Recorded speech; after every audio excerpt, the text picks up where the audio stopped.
All right. Okay, so yeah, I'll start with one of the facts I laid out last week. We have about 30 or 40,000 manuscripts that we have found in the ancient world. We found massive caches of manuscripts in Nag Hammadi. They're called the Nag Hammadi codices. We found um, a lot of ancient monasteries. People have collected manuscripts over the years. I actually had a history professor, a professor of early church history, swear up and down that there are, because there was 6,000. Origen had 6,000 documents that Origen wrote. This isn't Bible. This is actually a side topic. But Origen um, actually wrote about 6,000 different writings or so. We don't have any of them, very few, really, because the church burned them all. But apparently, there is in Egypt, in a particular city, I have written down somewhere, there is a monastery with a bunch of monks there who he swears up and down they have more Origen manuscripts. And if you really want to make a name for yourself, if there's any Bible scholars out there listening, and you want to make a name for yourself, hit me up. I'll tell you what I know, and you can go there and get them and translate them, and probably get famous. Anyways, so 30 to 40,000 manuscripts that we have found. But the vast majority of these, as I said last week, are not reliable texts. They're not. And that doesn't mean they're not useful. They're actually incredibly useful for helping us narrow down what is a useful text. I'm going to share my screen here, and we'll do some, Joel says he's in a loud place and can't talk. It's all good. Glad you're here. So I'm going to share my screen. iPad, share. Oh, are you kidding me? They want me to install a plugin. Okay, wait. Okay, now we're doing it. I think it's working. It is working. Okay, good. Good. All right. You can see that? I can't hear you. Yep. Okay, I can. cool. Yep. Cool. So all of these 30 to 40,000, I'll write that up here. All these 30 to 40,000 manuscripts, we can narrow down to 5 families. And you can kind of like, you look at a manuscript and you kind of say, oh, that one fits in, in like this family right about here, or that one fits in this family about like here. And we can kind of tell what it came from. And there's several ways to do this. First off, the 5 families that we know that we sort of separate them into is the Alexandrian, Egyptian, Eclectic, Western, and Byzantine. So Byzantine manuscripts are least reliable. There's a lot of reasons for that. I don't really have a lot of. I don't have all that much knowledge on. I have understand in the past why they're less reliable. There's a lot more that goes into like how we know this. So these are the least reliable ones, the Byzantine texts. There's technically another category of uncategorized manuscripts called Caesarean, but I don't really bother with that one. And there's ways that we categorize these, how we find out this belongs here, this belongs here, in these different families. There's a few rules that we follow. One of the rules that we follow is basically this rule states that the reading that best explains the reading that best explains the rise of other readings is the greatest. And here's what this means. If you have a text, and then later you find more texts that have everything in the same order, but then there's additions to it, you're going to go back to that first one without the additions to it. That's one of the ways you're going to explain it. This is just sort of the hardest rule to follow. Let me get to the second rule. Second rule is the more difficult reading is preferred. The more difficult readings, I'll really start with that one. Most difficult, that is preferred.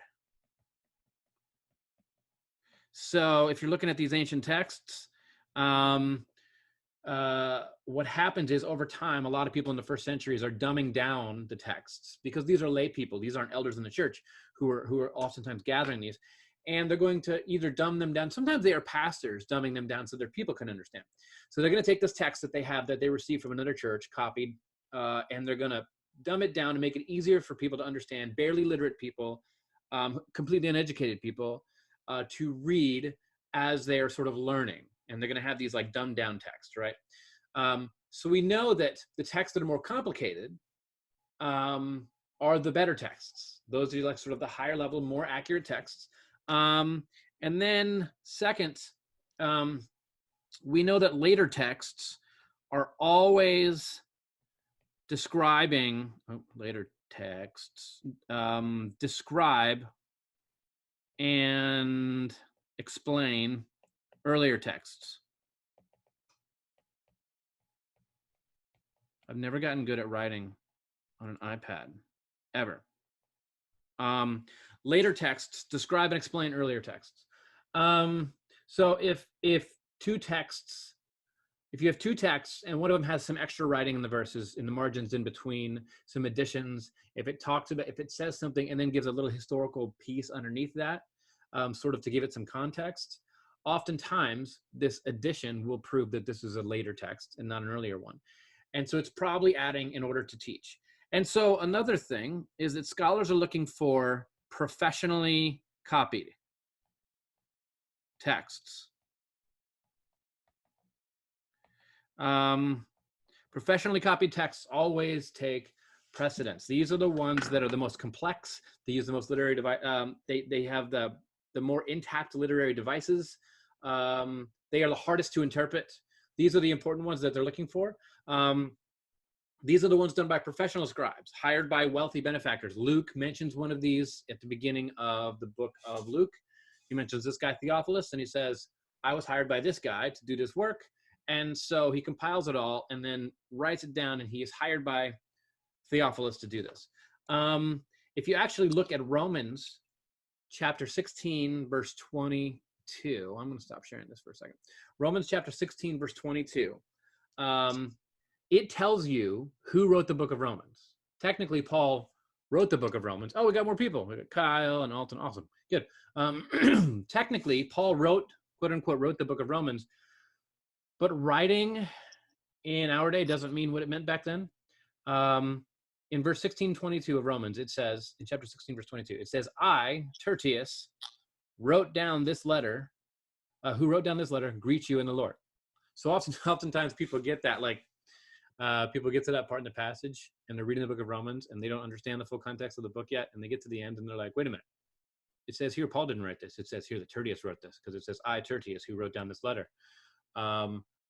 That's Tertius is the scribe. So when they're writing these letters, they're going to sit in sort of at a house, a communal living space where all the Christians live together. The book of Romans, for instance, was written from Corinth. And so you would have everybody sitting in this courtyard around, and there would be certain people to be selected to gather to write this book with Paul. At the end of the book of Romans, you have a big list of all the people sitting around writing the book with Paul. And so Paul has this idea of the things he wants to communicate, and they're working together to sort of like, how is this going to flow? How is this going to, what kind of literary devices? How should the argument go? Because this is a rhetorician's culture. And it's sort of like they're all collectively writing a TED Talk that's going to hit people right where they can. And so we're going to start in Romans chapter 1, and we'll start off by getting people like riled up and cheering. And then in verse 2, we'll turn on those people and say, and you are just like the people that we're talking about. And this is how you're sort of writing these things. And so they're coming up with this. Paul tells them where he wants to go, and they're together collectively coming up with how this book, the things that should be said. And then Paul sort of dictates to Tertius, who writes it down. And so Paul's like the master orator, right? And he's doing all this. This is how these books were written. Oftentimes we picture Paul sitting in prison with a quill and a paper or parchment, just hand chained down, and he's writing all by himself in the dark, and the Spirit is just talking to him. That's not how this was. These are communal written books, communally received and read books. This is ancient culture. This is how this worked. And by the way, Phoebe, the one mentioned in chapter 16, who he gives the text to, and he says, receive her. She is a courier. A courier wasn't just a delivery person. this woman would have been trained to perform the text exactly like Paul did. Paul would have said, you are basically my ambassador. You're going to be me. You're going to be the presence of Paul in that space. And you're going to teach the letter. You're going to preach the letter. You're going to perform the letter, put your finger in people's faces at these particular times. And then you're going to sit around and answer theological questions. So in other words, you're going to be the pastor while you're there. Okay. So yes, Paul believed women should be pastors. This is what these people did in the ancient world. So one thing I want to stress is that as we find these texts and we decide, oh, this doesn't belong, this doesn't belong, this doesn't belong, as we're putting them together and getting down to the basic manuscript that you can trust, we're not losing anything important. Nothing important about the Christian faith hangs in the balance of what's called textual criticism. Okay, there's nothing that hangs in the balance there. Sometimes church lay people are concerned that scholars are deleting verses from the Bible, and they're like, well, here's my argument for why this verse doesn't belong here. Other scholars are like, we agree. And you pull a verse out of the Bible, and lay people in the church freak out. You're like, you can't just pull stuff out of the Bible. It's messing with our faith. It's not. It's actually making it more accurate. They're not not going to do anything to render Christianity pointless or to somehow debunk anything. That's not what's happening at all. We need to remind ourselves also of, I guess, so this is the part where I'm going to move into conversation about translation, because you end up with these Greek manuscripts and you have to translate them into English or whatever language you're communicating to. What do we do? How do we translate these?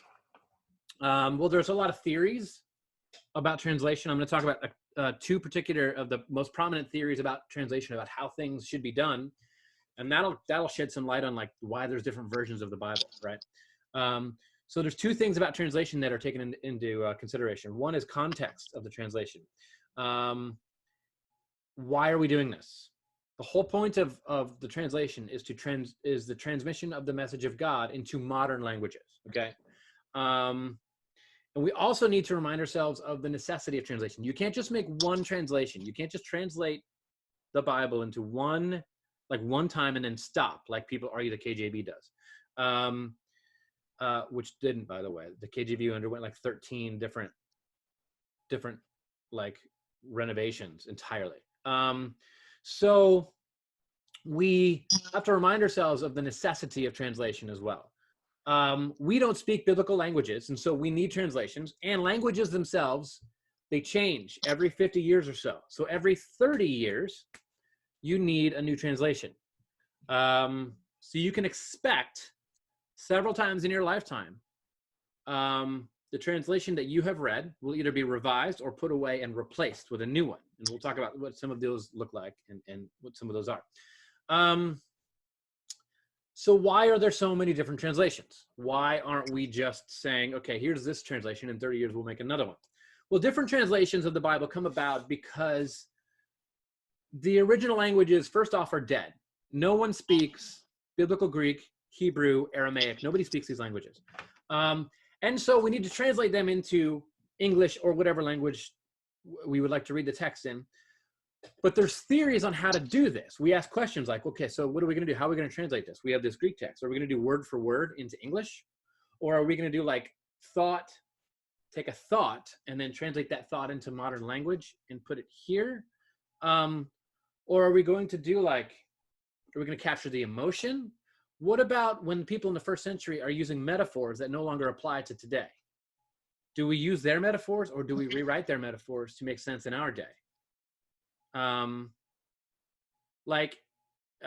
guess culturally, if we're talking about today, sometimes, if you talk to a roofer, person who's putting stuff on the roof, and there's this tar that they put on the roof, and sometimes they call it bull. And so you tell people, hey, grab me some bull, bring it over here. Only if you're a roofer are you going to understand what they're talking about. Otherwise, you're going to be like a cow. Or if you're the Pope, you're going to be like a papal bull that we wrote parchment on to condemn heretics. There's different words for different things. Which culture are you writing to? Which metaphors are you going to use? Which ones are you going to keep out? Which ones are you going to sort of use and explain? Which ones are you just going to erase and replace with a single word? And so there's all these debates on how this should be done. And there are different theories of translations. People ask themselves, what are we trying to do here? Are we trying to make a wooden translation? Or are we trying to make a lively translation? There are some words that cannot be translated into English from Greek. Just like there's words like we have words like saunter. If you choose to saunter, what does it mean?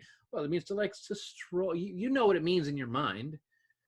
But oftentimes in other languages, if you're going to translate English into another language, you're just going to say walk. Even though we know walking and sauntering are not the same thing, it's hard to describe the actual difference. So let me share my screen again and talk about, let's put some translations on the map, of sort of where these things can land. Okay. Okay. So there's two main sort of theories of translation. There's what's called dynamic equivalence. I put that on the left. And there is formal equivalence. I put that on the right.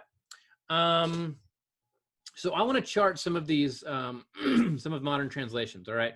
So right in the middle here, this is where we will find NRSV, New Revised Standard Version.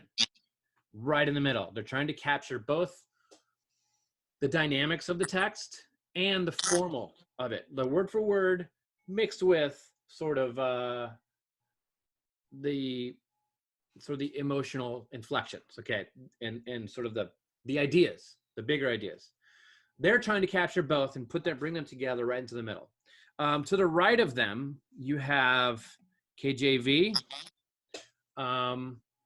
you have ESV, you have RSV, Revised Standard Version. Now, if you're going to go dynamic equivalence left, the hardest left is the Message. All right, that is as informal as it gets. That is, he's trying to catch the emotion. He's trying to get you to read it as it's Eugene Peterson, and he actually, I mean, he did it's not a bad job at all. He's capturing the emotion of the writer. If you're gonna go the hardest right, formal equivalence, word for word, and hardest to read, is actually not KJV. That would be NASB, New American Standard Bible. That's formal equivalence. And it's going to be harder to get a lot of the informal, sort of like the emotion in the text there. We have, let me give you some examples of sort of how this works. So if the goal of a translation is to evoke emotion in the audience, if the goal is to invoke what was invoked in the original audience, and at that time remain faithful to the text, you're going to have to be very careful about how you translate things. If you look at Romans chapter 12, this is one of those texts where every version has struggled with, because at the same time there's a lot of emotion in it. Romans chapter 12 verse 1, there's a lot of emotion in this text, but at the same time a lot of these translators want to be strict formal equivalents, right? So Romans chapter 12 verse 1 says, "Therefore I urge you, brothers and sisters, in view of God's mercy, to offer your bodies as a living sacrifice, holy and pleasing to God. This is your true and proper worship." So the word here refers to, actually, I'm going to take back some of the things I said about this one. This is actually my other example. I didn't mark down these examples. This is actually the example I use for how people can translate into formal equivalency and then actually lose some of the actual meaning. So Romans 12:1, I urge you, brothers and sisters. I just going to start there. Brothers and sisters. That's NIV saying brothers and sisters. The text in the Greek doesn't actually say brothers and sisters. The text says brothers. It says, my dear brothers. So you're going to read that in the ESV, and it's just going to say brothers. You're going to read that in the Message or in the NIV. NIV, I'm going to put just left of NRSV, just barely in dynamic equivalence. It may even be more center, but nevertheless, I tend to think they're capturing the emotion behind it. Some of these other more dynamic equivalence ones are translating that as brothers and sisters. And the question is why? How can you take, the Bible clearly says brothers, how could you possibly, this is an argument, how could you possibly take the original manuscript that says brothers and make it brothers and sisters? Because there is context in the ancient world. When you're talking to, if you're writing to someone, you're going to write to the head of the household. You're not going to write to his wife. You're not going to write to the slaves in the house. You're not going to write to the children in the house. You're going to write to an entire household, but it's going to be specifically addressed to the paterfamilia, to the man in the house, which means it's for everybody. Because if the man changes his mind, everyone in the house changes their mind. Again, Peter goes to Cornelius, and Cornelius and his household, when Cornelius converts to Christianity, his entire household converts to Christianity. Because what the paterfamilia does, the whole family does. So if you're writing this letter, it's really not just to the men. It's to everyone there. And it's received by the men and then taught to everyone in their house. So in modern days, we wouldn't just write letters to men. We would write letters to women, to wives, to children, to everybody in the house, workers, as well as the bosses in organizations. And so we wouldn't just say men. We would say men and women. So this has always been a fight that people talk about. They're like, well, you can't do that. I would argue you should do that. You should translate it men and women, brothers and sisters, if that's who they were talking to. You can either translate word or you can translate audience. The meaning in my book needs to predominate. The meaning of the whole thing. So there's times, okay, here's that one I meant to say. There's times when you cannot stick with formal equivalence. You just can't. 1 Peter 1:13. If you turn to that one, if you have a Bible, turn to there. I'll read it out loud though if you don't.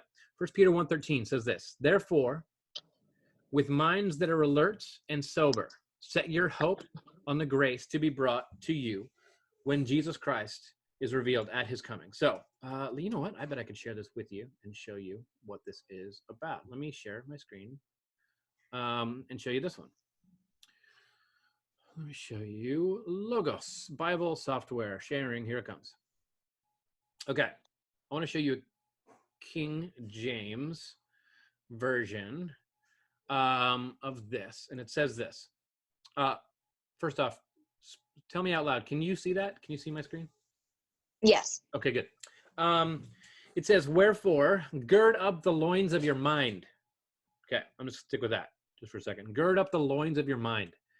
That is formal equivalence, big time. Girding up your loins, obviously, men wore dresses, and they would gird them up.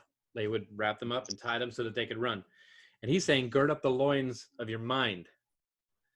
This doesn't make any sense, but in the Greek it did, in their day. And so there are other languages, other translations that are formal equivalents, like English Standard, ESV, and the ESV strays from their own philosophy here of formal equivalence, and they do this. Therefore, preparing your minds for action.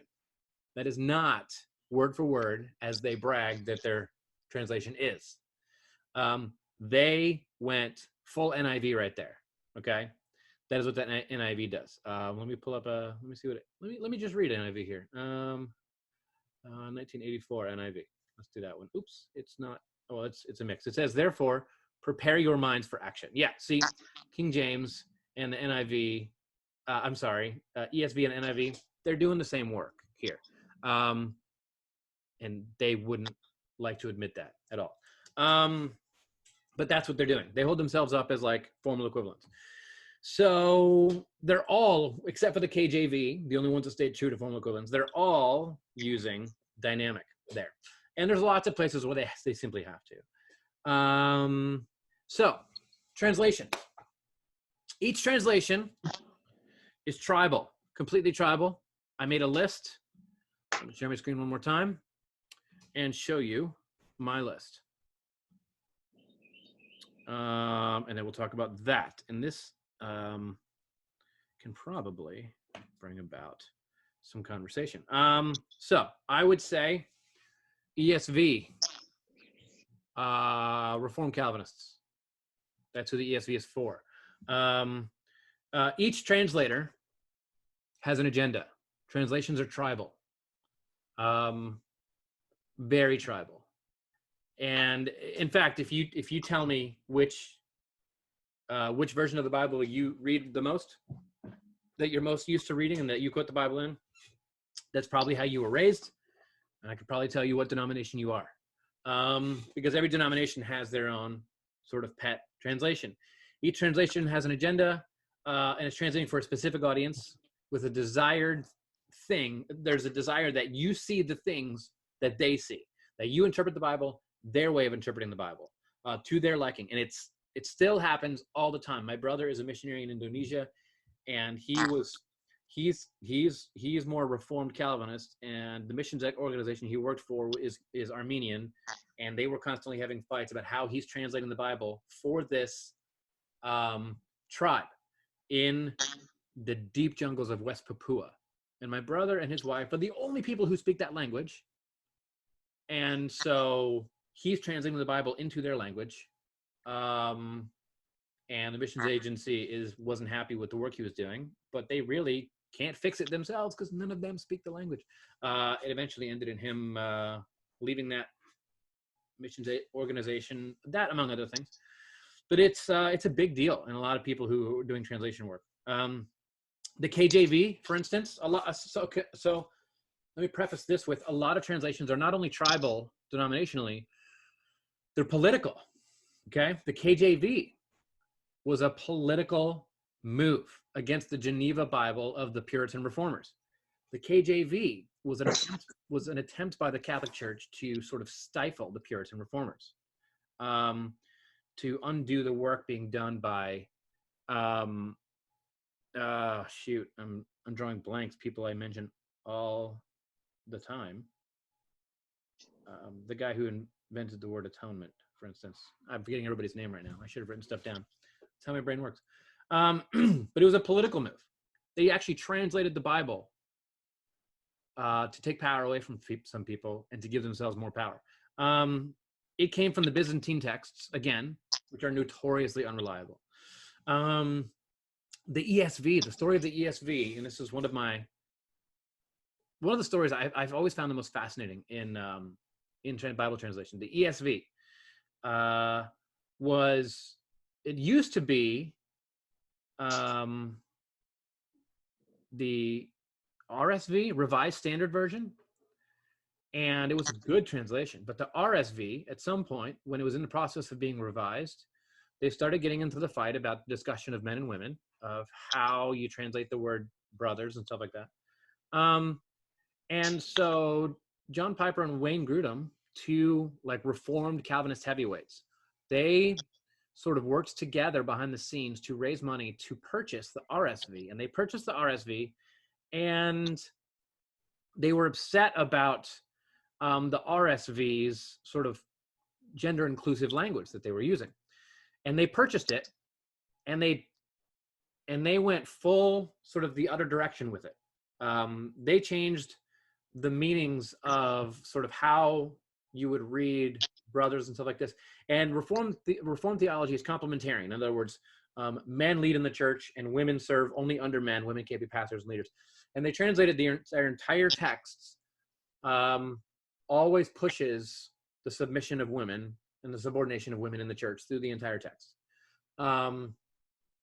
which is why I don't use the ESV. I used to years ago until I sort of learned all this. But I always realized I was having to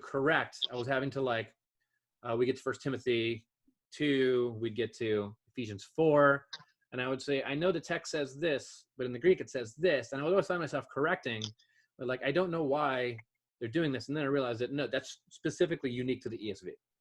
The ESV, it subordinates women to men in the text, and I don't believe that should be done. And so I don't any longer use that text. But that's why the ESV is so unique. It has grown rapidly. It really came out maybe 10 years ago or so, and it has just grown rapidly in the Reform world. And so ESV, Reformed Calvinists, right there. RSV, I would say for mainliners, that would be your Episcopalians, and sometimes you're Anglicans and stuff like that. Probably Methodists. NIV is white evangelical. Put out by Zondervan. I don't know why I include that. I think that was from my notes, and those, for some reason that had meaning to me. Typically, just white evangelicals are reading NIV, because translations are also racially separated oftentimes, not by the people who translated them, by the people who use them. There tends to be traditions. The CEB is also mainline. CEB, I think, is a rarely more new, or is that CSV? Is more new. Update. It's an update to the NRSV, is what it is, which is why mainliners use it. It's an update to that one. The New International Version, white evangelical egalitarians. Oh, TNIV. What does the T stand for? I forget. Anybody know what the T stands for? Because I have forgotten. I knew at one point. Let me check the chat. Oh, no, Alton. My brother was with, he was serving in, Alton asked, what missions organization is your brother serving in? He was with New Tribes, and now he founded a new missions organization. Also, New Tribes was pulling out of Jungle Missions, and New Tribes changed their name from New Tribes, and then they started doing city work and not tribal work. So he's like, well, I do tribal work, and so that was a whole other thing. So CEB is mainline. TNIV is white evangelical egalitarians.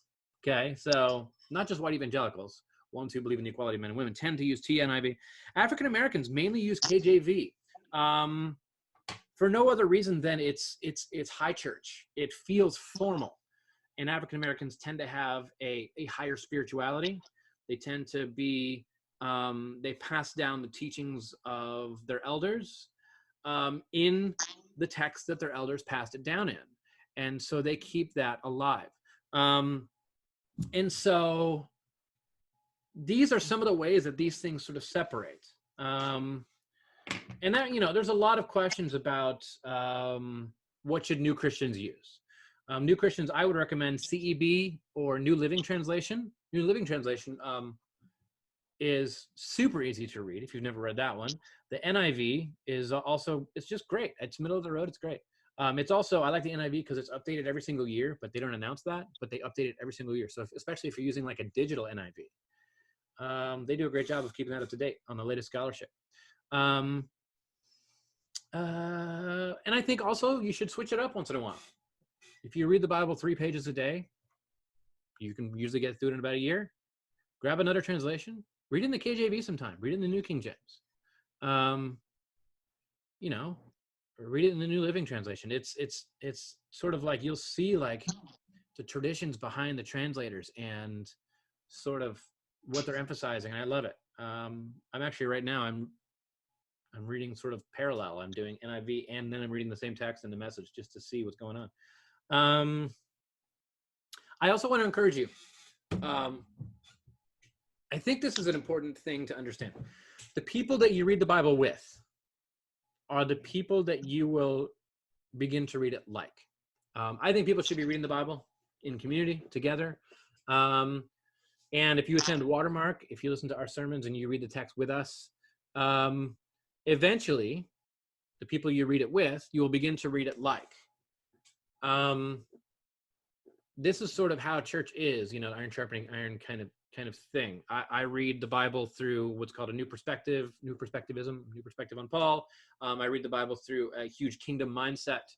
And so people who read the Bible with me, who gather every week with me and study the Bible with me, they tend to read it that way. They tend to, when they read it, they see the kingdom things. And so I think all that's important to understand. Whether you want to or not, the more time you spend reading the Bible with me, the more you will begin to read it like me. And so I've also heard a lot of people, I've gotten a lot of people reading sort of the Daily Common Prayer, Shane Claiborne's Common Prayer book, Common Prayer for Ordinary Radicals. And they'll read a text that it mentions, and then they will email me or text me and be like, hey, this text, what did this mean back then? What did this mean in the first century? And that is huge for me. That is really important for me that people think that. And that actually makes me feel incredibly good that like the people that are reading the text now with us in our community are not just reading the text and saying, okay, that's what that means. They're reading the text and saying, what would this have meant in the ancient world? That's perfect. That's what I want to see. That's what I want to hear. I like that. So the entire point of Christians gathering and preserving the Bible was not so that they could necessarily like just read it and do what it says. It wasn't so that they could read it and learn how to be moral or how to vote or how to get rich or how to have sex or how to be happy. That's not why the Bible was written. That's not why people should read the Bible. The importance of the Bible writing was always to preserve the teachings of Jesus, to preserve the stories of Jesus, to preserve the heart of Jesus. Okay, because when you read and you tell the story of Jesus over and over and over, you become more Christ-like. And so when you're spending time with the scriptures, you need to remember you're spending time with Jesus. People oftentimes will say, I don't know how to spend time with Jesus. Jesus is the Word of God. The Bible's not the Word of God. The Bible is a collection of writings about the Word of God. Jesus is the Word of God. And so we spend time with Jesus by spending time with people who knew Jesus and who wrote about Jesus. And so when you come to the Bible, the best way to picture the New Testament, especially, here's my best description of what the New Testament is. If people are asking, what is it? How do I understand what it is? Okay. Imagine having gathering 12 different people and then asking these people who knew Jesus and asking them all, what is the gospel? And each one of them is giving you sort of like a different sort of aspect of it. It's 12 different perspectives on who Jesus was and what he meant to them, what he accomplished in their life. That's what the Bible is. There is not always one cohesive underlining thing.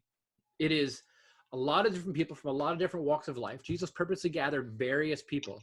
It's a lot of different people from different walks of life, writing about what the life and teachings and the presence of Christ through the Holy Spirit in their life did for them, their community, and their surroundings. And so you go to Paul and you're like, what did it do for you? What did Jesus do for you? And he says, oh man, the gospel of Jesus, it really broke the racism in my life that I had as a Jewish Pharisee.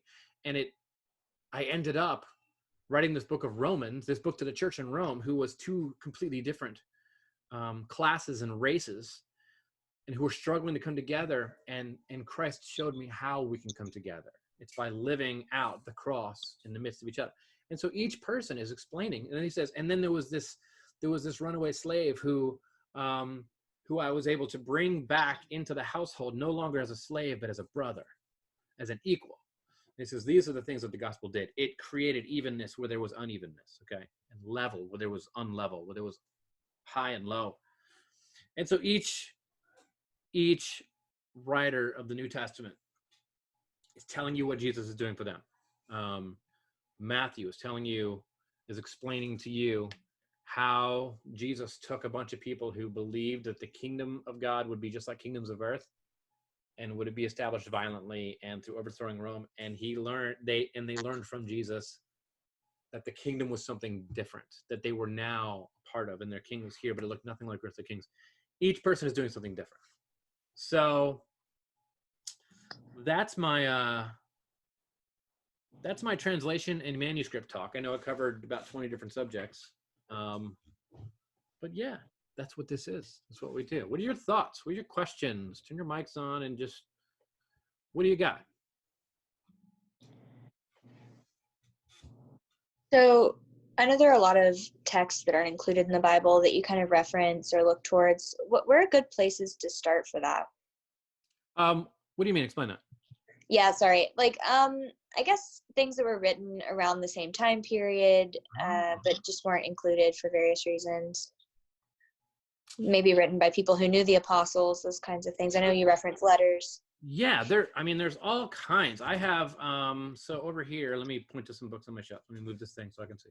A few of the things that I read. Okay, so these right here, these green books, Mm-hmm. these are what's called Jewish writings in the Greek world. It's like, it's everywhere that the Jews are mentioned in the ancient world. And every like writing by an emperor or a statesman or business people writing back and forth, and how they talk about the Jewish people. Oftentimes you'll see all the racial undertones. You'll see the hatred for them. Sometimes you'll see admiration for them. And you can read those. That's not real helpful because it doesn't really tell you like where to start. There are these red ones next to it. How do you, that's not that. This one and this lighter colored red one here. These are what's called pseudepigrapha. And let me grab one of them.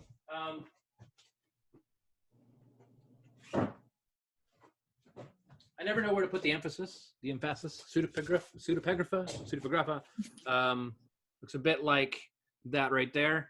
And it covers a lot of intertestamental books: Apocalypse of Abraham, Apocalypse of Adam, Testament of Adam, Life of Adam and Eve. Like, there are so many books there that it talks about and mentions. A couple of these are even mentioned. For instance, the book of Jude quotes the book of Enoch. We have the book of Enoch, and you can open up the book of Enoch and see what he was referencing and what he's talking about. So pseudepigrapha is a good way. Man, there's a lot more. At some point, maybe I should just do a list and put that together of like stuff people can read. But if you want some baseline recommendations, it's book time. Hold on a second. My wife just redid my bookshelf, and so give me a second. It's hard to like sometimes find something here. Oh, here we go. Okay, I have 3 books by Gary Burge and one of them by Nassif. So they all look the same. The brown one here over here is by Bradley Nassif. He was actually a professor of mine of early church history and the Desert Fathers, and he wrote books on the Desert Fathers. These books are very approachable for everyone. So The Bible in the Land by Gary Burge. He's got pictures. He's got like all kinds, like it's easy to grasp, and he tells you sort of how to read through an ancient contextual lens. He wrote Jesus and the Middle Eastern Storyteller. He wrote one called Encounters with Jesus, and this goes into sort of the social dynamics in the ancient world, which are very important. And if you're interested in social dynamics, there are commentaries as well. There's types of social science commentaries, like this one, Bruce Molina, and he always has different people writing with him. John Pilch, I guess, has written this one in the Book of Acts. These are all about social dynamics in the first century. Okay, it talks about the honor system in each passage. Some of the things that it says are shocking, quite shocking, and so read lightly with them. Some of them you read. I have a preaching class where I have a class of like 12 women that we're teaching to preach, and because we can never find enough women to preach, and so we're making some women that can preach.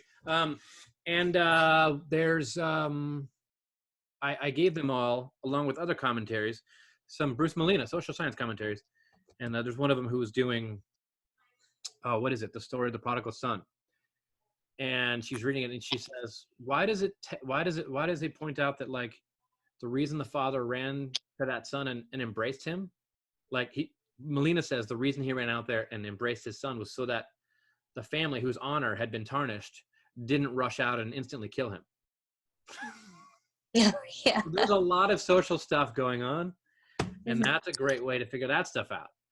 There's different kind of commentaries for everything. I have womanist commentaries that only focus on the women in the text and the social implications of some of the things they're saying and doing. There's all kinds of stuff. Do I have Jennings? Yeah, I have on the Book of Acts, Willie Jennings on the Book of Acts, African-American theologian. Brilliant. Gives you sort of a minority perspective. So the Belief commentary series is really great. So any book of the New Testament, it's not done yet. They're still writing some for the New Testament, but there's one for Romans that's brilliant. I forget her name, who wrote it. Sarah Lancaster, I believe, wrote it. All kinds of stuff. Just if you ever want good, like a simple Bible commentary recommendation, hit me up. Tommy@watermarktampa.com. And I'll send you recommendations for what I got. And most of these are also on Kindle. So like they're easy to get a hold of. And yeah, and these little ones are like super thin, super easy to read. And the Church Father stuff is fascinating by Bradley Nassif. Bradley Nassif, that's the guy that told me about the texts of origin in a monastery in, I want to say Egypt. He knows which city. I have it written down. Yeah. Any other questions, thoughts? Bunny trails?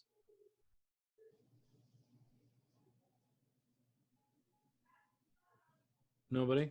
All right. Going once. Going twice. All right. Well, good.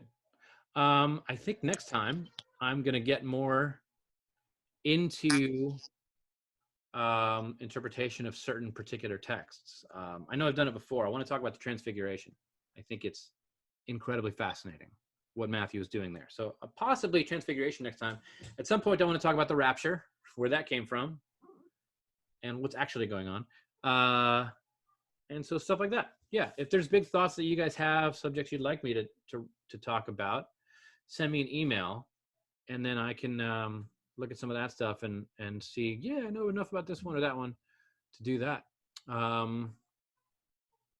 Yeah, that's all. Thanks for joining me, everybody. I hope you have a great week. Thanks, Tommy. See you next time. Next week, next Thursday, church history for lunch. We'll do that one.